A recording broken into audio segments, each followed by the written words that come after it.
Hello and welcome to world affairs. मैं हूँ प्रशांत Dhawan. Now यहाँ पे आप देखोगे ये है सोलर सिस्टम और यहाँ पे आप देख पाएंगे ये है planet earth. Now planet earth के आसपास आपको पता होगा बहुत सारी सैटेलाइट्स ऑर्बिट कर रही है। नाउ इनमें से एक बहुत ही important object, man made object जो इस वक्त ऑर्बिट कर रही है अर्थ को, ये है इंटरनेशनल स्पेस स्टेशन। धरती के सतह से करीब 400 से लेकर 450 किलोमीटर की दूरी पे आपको मिलेगा इंटरनेशनल स्पेस स्टेशन। और ये है most expensive thing made by human beings.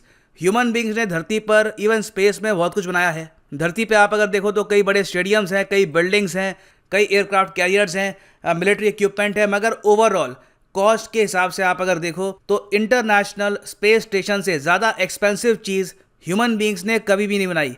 क्योंकि देखो इंटरनेशनल स्पेस स्टेशन को कंस्ट्रक्ट करने का जो खर्चा था ये है around $100 billion. That is a lot of money.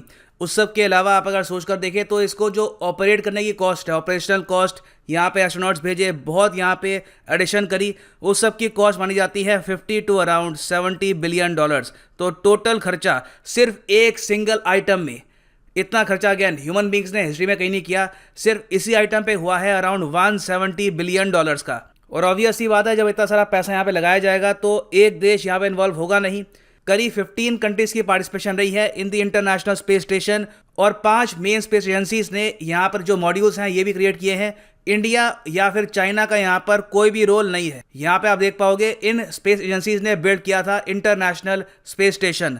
NASA, Roscosmos Russia की agency, CSA Canada, JAXA Japan की एजेंसी और यूरोपियन स्पेस एजेंसी यूरोप की। और सिंस हम यहाँ पे बात कर रहे हैं यूरोपियन स्पेस एजेंसी की, तो यूरोप से देखो बहुत सारे देश यहाँ पे आ जाते हैं। फॉर एग्जांपल स्वीडन, उसके अलावा Italy, Norway, Netherlands, Germany, France.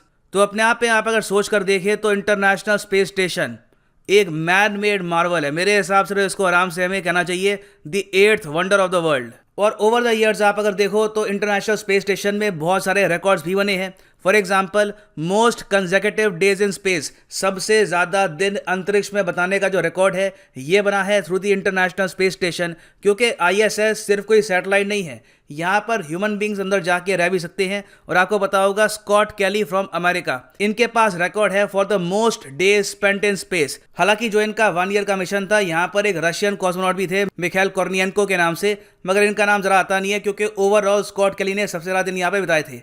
तो फिर अगर हम बात करें वेमेन की, तो most days spend by A women in space, ये जो रिकॉर्ड है ये भी बनाया गया है through the international space station. फिर उसके अलावा देखो हमने बहुत सारे साइंटिफिक एक्सपेरिमेंट यहाँ पर किए हैं। हमने ये स्टडी किया है कि क्या हम वेजिटेशन, क्या हम प्लांट्स को ग्रो कर सकते हैं इन स्पेस, उसका क्या इम्पैक्ट होता है। ओवरऑल ह्यूमन बींग्स की जो अंडरस्टैंडिंग है अंतरिक्ष के बारे में, इसको इम्प्रूव करने में इंटरनेशनल स्पेस स्टेशन का क्रिटिकल रोल रहा है। और बाय द वे नासा ने इसके ऊपर एक फ्री बुक भी पब्लिश करी है। आप अगर गूगल सर्च करोगे international space station benefits for humanity 3rd edition, ये किताब आपको मिल जाएगी ऑन नासाज वेबसाइट। इसका फ्री PDF अवेलेबल है, आप चाहें तो ये भी आप पढ़ सकते हैं टू अंडरस्टैंड कि किस तरीके से ISS ने बेनिफिट किया है ह्यूमैनिटी को। नाउ यहाँ तक तो मैंने आपको बता दिया कि इंटरनेशनल स्पेस स्टेशन है क्या। अब यहाँ पर क्वेश्चन ये आता है कि रशिया ने हाल ही में क्या कहा। रशिया यहाँ पर यह कह रहा है कि हमारी जो पार्टिसिपेशन है in the international space station, हम इसको करना चाहते हैं ख़त्म। हम इंटरनेशनल स्पेस स्टेशन छोड़ देंगे और खुद का अपना एक इंटरनेशनल स्पेस स्टेशन बिल्ड करेंगे। ये बहुत बड़ी स्टेटमेंट है और रशिया ने ये सब ऐसे टाइम में कहा है जब रशिया और US के रिलेशंस बहुत ख़राब हैं, यूक्रेन के इशू को लेकर, आर्टिक के इशू को लेकर। सो रशिया ने यहाँ पर अभी के लिए ये कहा है कि हम $6 बिलियन का खुद का इंटरनेशनल स्पेस स्टेशन बिल्ड करेंगे। नाउ 6 बिलियन में ऑब्वियस सी बात है कि इंटरनेशनल स्पेस स्टेशन जैसा एक स्पेस स्टेशन ये बिल्ड नहीं कर पाएंगे, it will be very small. मगर रशिया यहाँ पर ये बात समझ चुका है कि इंटरनेशनल स्पेस स्टेशन में जो इनकी पार्टिसिपेशन है हमेशा रिस्क में रहेगी, क्योंकि US के साथ कभी भी स्मॉल स्केल वॉर हो सकती है। आज के समय रिलेशन इतने ख़राब हो चुके हैं because of sanctions, because of other issues. तो ऐसे टाइम में ये लोग रिस्क कर नहीं सकते कि इनके कॉस्मोनॉट्स, इनकी जो बिलियंस की इन्वेस्टमेंट है ये US के साथ फंसी हो। ना सिर्फ US के साथ, US के जो एलाइड कंट्रीज़ हैं उनके साथ फंसी हो इन स्पेस। आप अगर इंटरनेशनल स्पेस स्टेशन को देखो तो US आराम से कह सकता है कि 14 कंट्रीज एक तरफ, रशिया एक तरफ, और US लिटरली अलग कर सकता है रशिया को फ्रॉम द ISS। तो रशिया ये इवेंचुअलिटी समझता है, इसलिए ये कह रहा है कि फेस मैनर में 2025 तक ये कंप्लीटली अलग हो जाएंगे from the international space station. और इसी के साथ साथ इनका टारगेट ये है कि 2025 में ही जो पहला मॉड्यूल है made in Russia international space station का, एक्चुअली इसको कहना चाहिए रशियन स्पेस स्टेशन, क्योंकि यहाँ पे सिर्फ एक ही कंट्री पार्टिसिपेट कर रही है। जो रशियन स्पेस स्टेशन का पहला मॉड्यूल है, इसको लॉन्च करने का टारगेट है रशिया का 2025 का। तो अगेन बहुत ही एम्बिशियस टारगेट है। और इंटरेस्टिंग बात यहाँ पर यह है कि रशिया ने एक्चुअली यहाँ पर इंडिया और चाइना की तरह एक लाइन पकड़ी है कि अब टाइम आ चुका है खुद का स्पेस स्टेशन बिल्ड करने का। इंडिया के पास साफ साफ यहाँ पे ऑप्शन है कि यूएस, फ्रांस, इटली, वेरियस और जो कंट्रीज है यूरोप की वेस्टर्न कंट्रीज है, उनके साथ मिलकर हम एक नया इंटरनेशनल स्पेस स्टेशन बिल्ड करें इन द फ्यूचर। मगर इंडिया ने कहा कि नहीं, हम बनाएंगे अपना खुद का स्पेस स्टेशन, क्योंकि देखो ये एक ऐसा एसेट है जो कंट्री को सर्व करता है वेरियस एस्पेक्ट पे, वो मैं भी आपको बताऊंगा। तो इंडिया के एक्चुअली हित में है कि हमारा खुद का स्पेस स्टेशन हो जहां पर हमारा कंप्लीट कंट्रोल हो। चाइना का भी आप अगर देखो तो जो इनका तियानगोंग प्रोग्राम है, इसके अंडर ये लॉन्च करेंगे अपना खुद का स्पेस स्टेशन। तो ब्रिक्स कंट्रीज जो हैं उनमें से 3 जो देश हैं, बहुत ही जल्द इनका खुद का स्पेस स्टेशन हो जाएगा with in this decade. Now एक क्वेश्चन यहाँ पे आप पूछ सकते हैं कि is this possible, I mean क्या एक कंट्री एक स्पेस स्टेशन को मैनेज कर सकती है? क्योंकि इससे पहले अगर हम देखें तो इंटरनेशनल स्पेस स्टेशन को मैनेज करने में 15 कंट्रीज का कंट्रीब्यूशन था। देखिए रशिया एक इसका सुनहरा एग्जांपल है कि इट इज़ पॉसिबल। आपको बताना चाहिए कि यूएसएसआर ने, जब यूएसएसआर का वजूद था, उस वक्त इन्होंने लॉन्च किया था अपना खुद का एक स्पेस स्टेशन। इसका नाम था मीर। मीर रशियन लैंग्वेज में इसका मतलब 2 इसके मतलब होते हैं, एक तो होता है वर्ल्ड मतलब दुनिया, उसके अलावा पीस। तो मीर स्पेस स्टेशन इसने ऑपरेट किया था फ्रॉम 1986 टू 2001। बाद में इसको डीकमीशन कर दिया गया। यूएसएसआर एक्चुअली रशियन फेडरेशन उस वक्त इसको अफोर्ड कर नहीं पा रहा था। ये एक्चुअली एक बहुत ही बड़ी मिस्टेक थी बाय रशिया।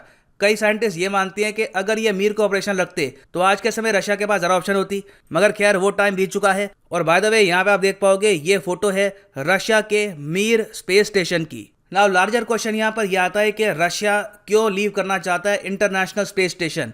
देखो इसके पीछे माना जा रहा है मिलिटराइजेशन ऑफ स्पेस। यूएसए ने, आपको याद होगा कि 2020 में रशिया पे एक आरोप लगाया था।